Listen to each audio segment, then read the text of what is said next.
The Dragon Empire had ruled the world of Ethermore for 10,000 years. No one remembered a time before the dragons. They were the masters of sky and flame, and every creature that walked or flew or swam knew to fear them. Their scales were harder than steel. Their fire could melt stone. Their wings could carry them across mountains in a single day. They had built their fortresses on the highest peaks, where the air was thin and cold, and from there they watched everything below. Grand Worm Vorathan was the oldest and most powerful of all dragons. He had lived for 6,000 years. He had seen empires of lesser creatures rise and fall like waves on a beach. The elves had once been proud and tall. Now they paid tribute and bowed when dragons flew overhead. The dwarves had hidden in their mountain halls with their precious metals. Now they forged weapons and armor for dragon armies. Every intelligent race had learned the same lesson. The dragons were supreme. Resistance was foolish. So when the scouts came to the Council of Scales with news of a new species, no one was very interested. The scout was a young drake named Sithara, barely 300 years old, with scales of deep green that shimmered like forest leaves. She stood before the council in the great chamber of Obsidian Peak and made her report. "They live along the southern rivers, beyond the ash plains," she said. "They walk on 2 legs. They have no scales, no claws, no wings. Their skin is soft and bare. They use sharpened sticks to hunt small animals. They sleep in huts made of mud and grass." The council members looked at each other with amusement. Vorathan yawned, showing teeth as long as swords. "Hairless apes," he said. "We have seen their kind before. They come, they scratch at the dirt for a few centuries, and then they die out. They are not even worth hunting. What should we do with them?" asked another council member, a red dragon named Kelthos, who oversaw the Western Territories. "Nothing," Vorathan said. "Let them multiply. In a few hundred years, when there are enough of them, they might make useful livestock. Their soft bodies will be easy to herd." He looked at Sithara with mild interest. "You discovered them. You may watch them. Report back in a century or 2 if they become numerous enough to be useful." Sithara bowed her head and accepted the assignment. It was not an honor. Watching primitive creatures was boring work, the kind given to young drakes who had not yet proven themselves in battle or politics. But she did not complain. She flew south to the lands where the humans lived and found a mountain overlooking their largest settlement. The humans called it a village, though it was really just a collection of round huts near a river bend. There were perhaps 200 of them. They were strange to look at. Their bodies were soft and furry in patches, with hair on their heads that came in different colors. They wore animal skins because they had no natural protection against the cold. They spoke to each other constantly, making sounds that Sithara eventually learned to understand. She watched them hunt deer and rabbits with their pointed sticks. She watched them gather berries and roots. She watched their young ones play in the mud while their elders sat around fires telling stories. They seemed so fragile, so temporary. A single blast of dragon fire could destroy their entire village in moments. But something about them caught her attention in her first year of watching. The humans learned to shape clay into pots for storing water and grain. In her 5th year, they discovered how to melt copper ore from the rocks. By her 20th year, they were mixing copper with tin to make bronze, a metal hard enough to hold a sharp edge. This was unusual. Most primitive species took thousands of years to discover metalworking. The humans had done it in decades. Sithara flew back to Obsidian Peak and requested an audience with the council. She stood before Vorathan and made her report. "They are advancing quickly," she said.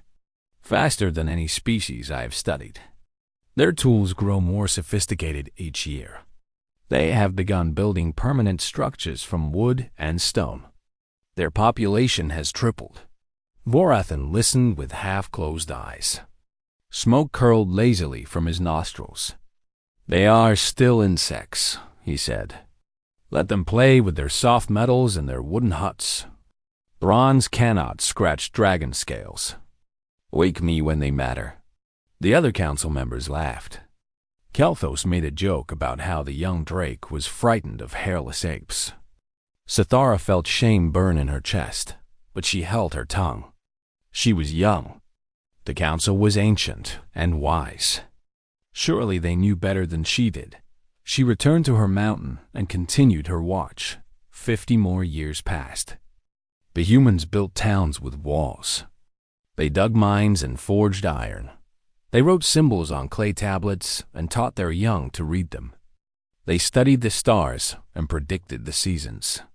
They built boats that could cross lakes and sail down rivers to other settlements. Stira watched all of this with growing unease. The humans never stopped improving. Every generation was smarter than the last. They passed their knowledge to their children, who built upon it and passed it to their own children.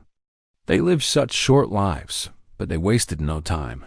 She tried once more to warn the council. Once more, they dismissed her concerns. "You worry too much, young one," Varethan said. "We have ruled for 10,000 years. These creatures have existed for barely 500. Come back when they build something worth burning." Sithara bowed and returned to her watch. But in her heart, a seed of doubt had taken root. She had spent nearly a century watching the humans now. She had seen how quickly they learned, how hungrily they devoured new knowledge. The dragons measured time in millennia. The humans measured it in generations, and they were always moving forward. 300 years had passed since Sithara first discovered the humans. In that time, the dragons had grown comfortable and lazy. Tribute flowed to their mountain fortresses from every corner of the world. The elves sent gold and gems. The dwarves sent weapons and armor. Lesser creatures sent food and slaves. The dragons wanted for nothing.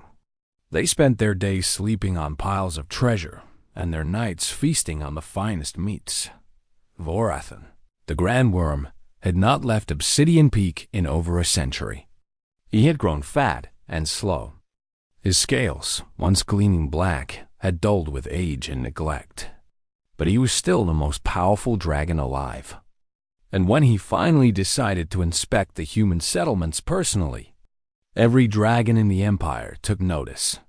"They have multiplied enough to be useful," he announced to the council. "I will fly south and claim them as subjects. They will pay tribute like all the others." Sithara, who had watched the humans for 3 centuries now, requested permission to speak. "Grand Worm," she said carefully, "the humans have changed since your last inquiry. They are no longer primitive. They have built cities of stone. They have armies that drill with steel weapons. They have scholars who study the natural world and invent new machines. I advise caution." Varethan snorted, and a gust of flame escaped his nostrils. "Caution? Against hairless apes?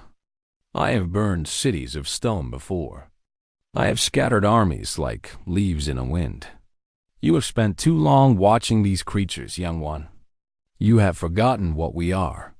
He spread his wings, each one as wide as a ship's sail, and launched himself from the mountain. A dozen younger dragons followed as his honor guard.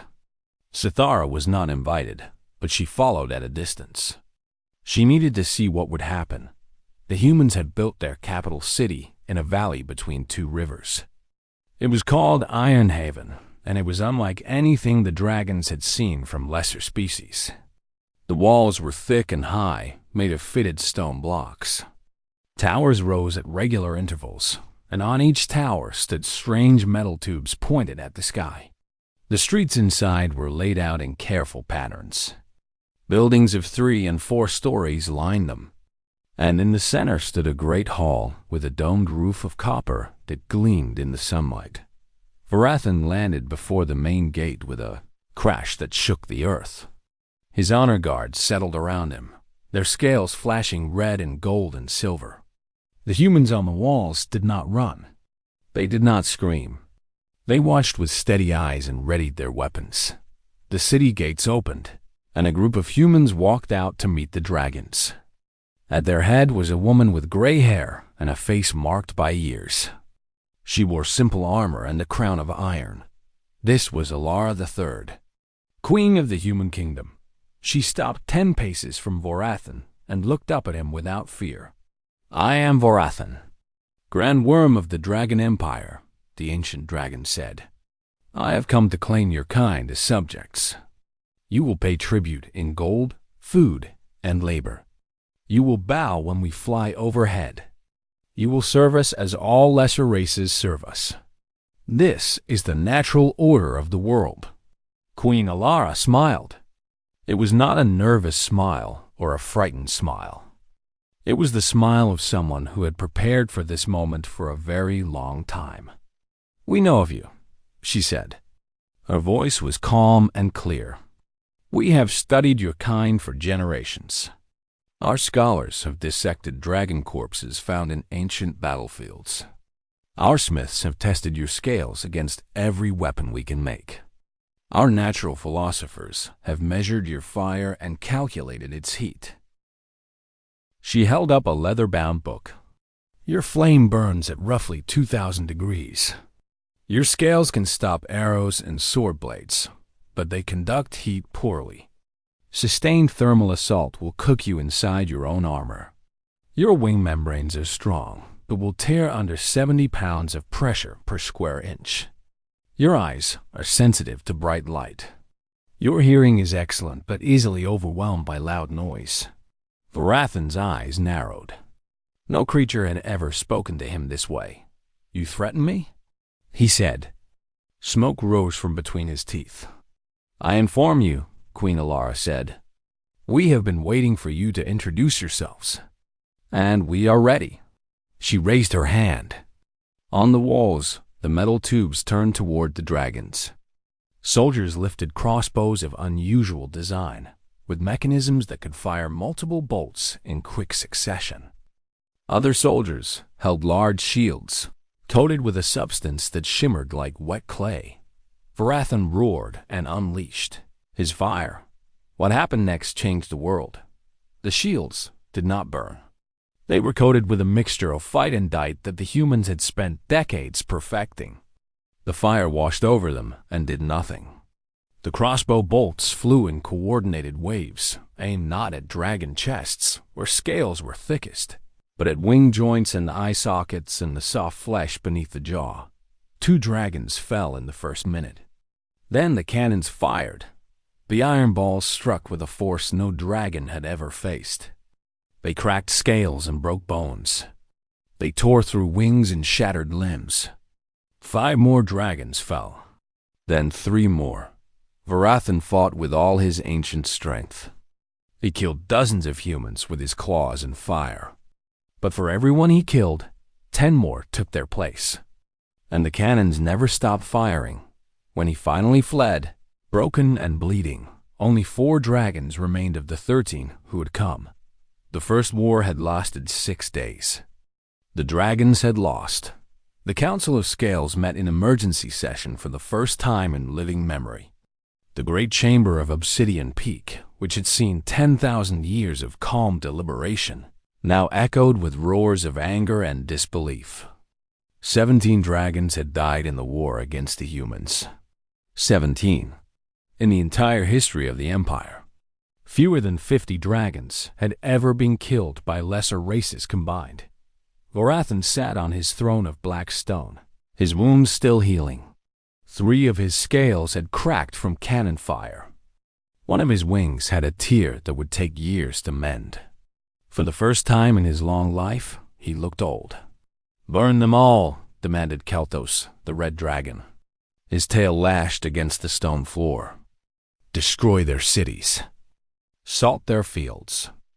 Wipe them from the face of the world. They must be made an example." Other council members shouted their agreement. The chamber filled with smoke and flame as dragons vented their rage. Only Sithara remained silent. She sat in her place among the younger dragons and watched. Varatham raised a claw, and the chamber fell quiet. "The Red One speaks wisdom," he said slowly. "These creatures have insulted us. They have wounded our pride. They must be destroyed." He turned his ancient eyes toward Sithara. "You have watched them longest. What is the fastest way to end them?" Sithara rose and faced the council. She knew what she was about to say would not be popular. "There is no fast way," she said. "The humans are not like other races. They learn and adapt faster than any species I have ever studied.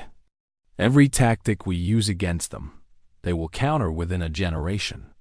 Within 2 generations, they will have improved upon our own methods and turned them back against us." Kalthos laughed. "You are a coward. You have spent too long watching these apes. You have grown soft." "I have grown careful," Sithara replied. "I have watched them for 300 years.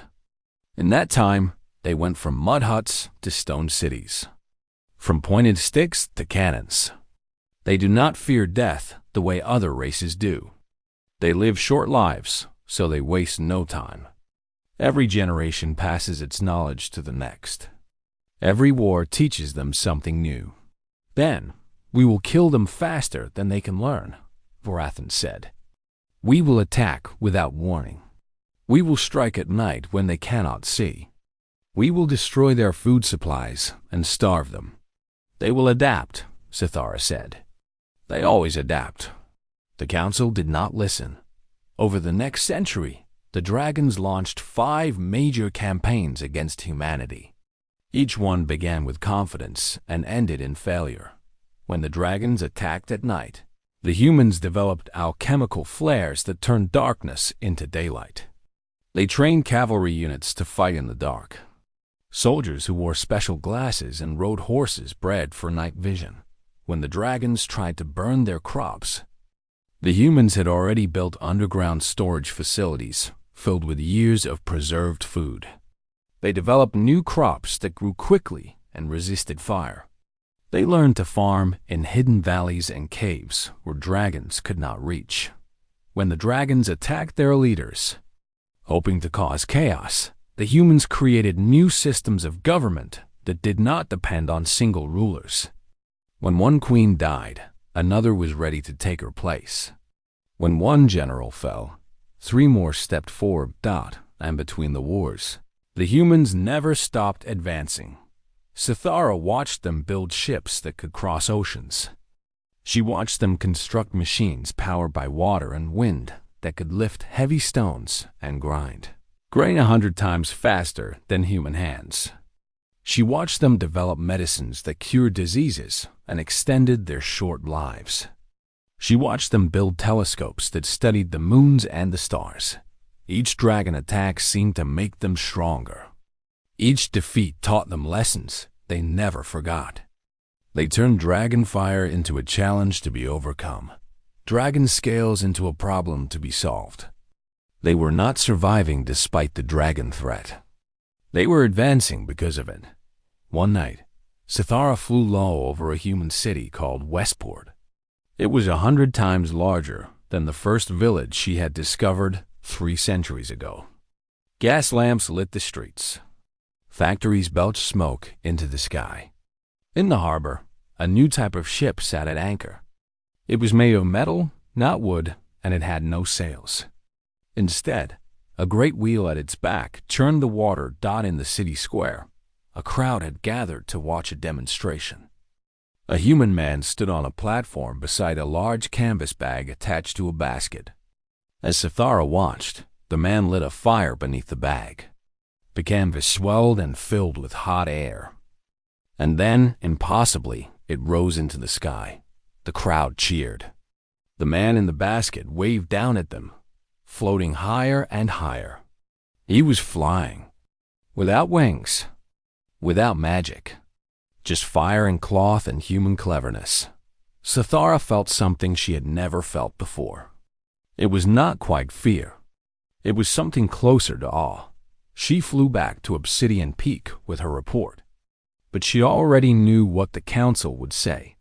They would dismiss it. They would laugh.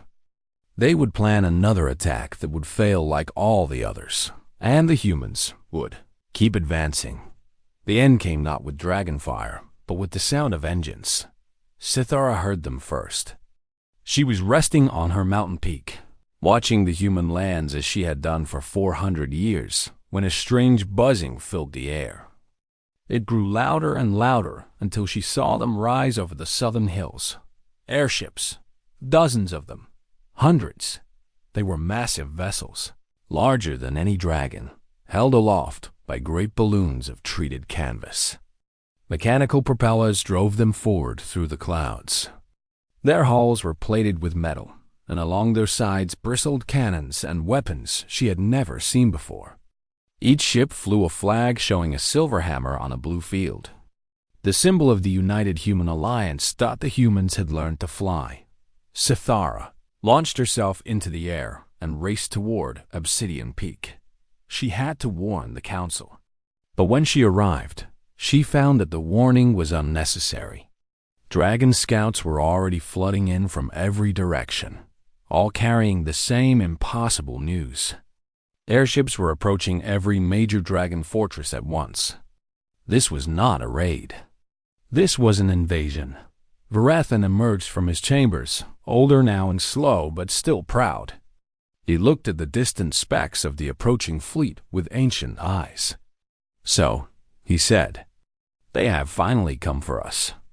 "We can still fight," Kelthos said. "Our fire can burn their ships. Our claws can tear their balloons." "Their ships are armored," Sithara said.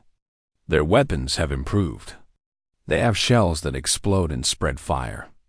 They have gas that burns the lungs. They have bullets that can pierce our scales. Then we die fighting," Kelthos snarled. "Better that than surrender to apes." The lead airship approached Obsidian Peak and stopped just out of range of dragonfire. A mechanical voice amplified by some device Sithara did not understand boomed across the mountain. "Dragons of the Council of Scales, we are the United Human Alliance. We have come to offer you a choice." A small boat descended from the airship, carrying a delegation of humans. They landed on the speaking platform where visitors traditionally addressed the council. At their head was a young man in a military uniform, but beside him stood an elderly woman in scholar's robes. She carried a leather satchel filled with documents. "I am Admiral Chun," the young man said. "This is Dr. Miriam Wells, our chief historian. We speak for the Alliance." "You speak for the dead," Varathan rumbled. "You are insects who have flown too close to the sun." "We have studied your kind for 4 centuries," Dr. Wells said calmly. "We know your strengths and your weaknesses. We know how to kill you. But we have also read your histories. We know how much knowledge you carry. 10,000 years of memory. Magic that we do not understand. Records of species and civilizations long gone." She opened her satchel and pulled out a document covered in symbols. "We offer you a choice. Surrender and join the Alliance as equal partners. Share your knowledge of magic and history. In return, we will share our medicine, our machines, our science.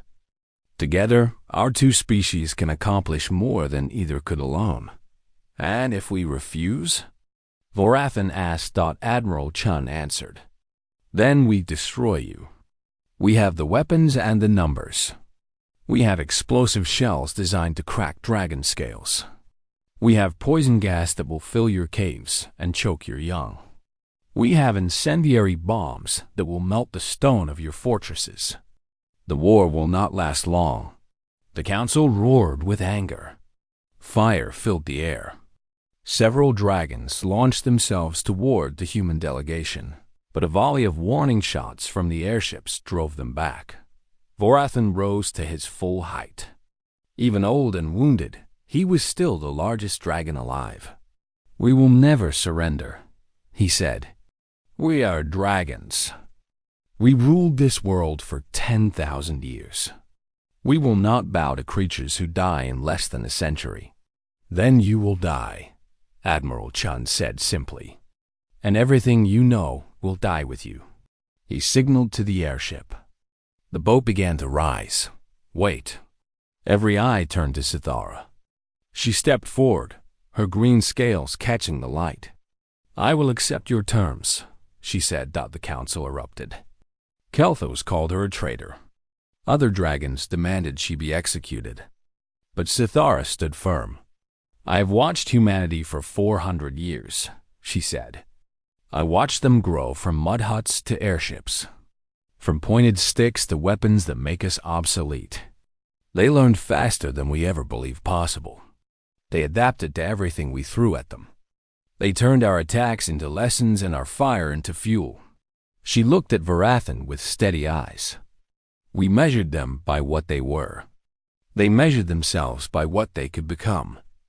That is why we lost. We could not imagine anything growing faster than us. You would side with them over your own kind? Varathan asked. I would save my kind, Sithara replied. The ones who will listen. The ones who can see what I see. She turned to the human delegation. Take me to your alliance. I will speak for the dragons who choose survival over pride. The negotiations took 3 months. In the end, nearly half of all dragons chose to join the alliance. The others, led by Varathan and Kelthos, fought and died. Their fortresses fell one by one. Obsidian Peak was the last to burn.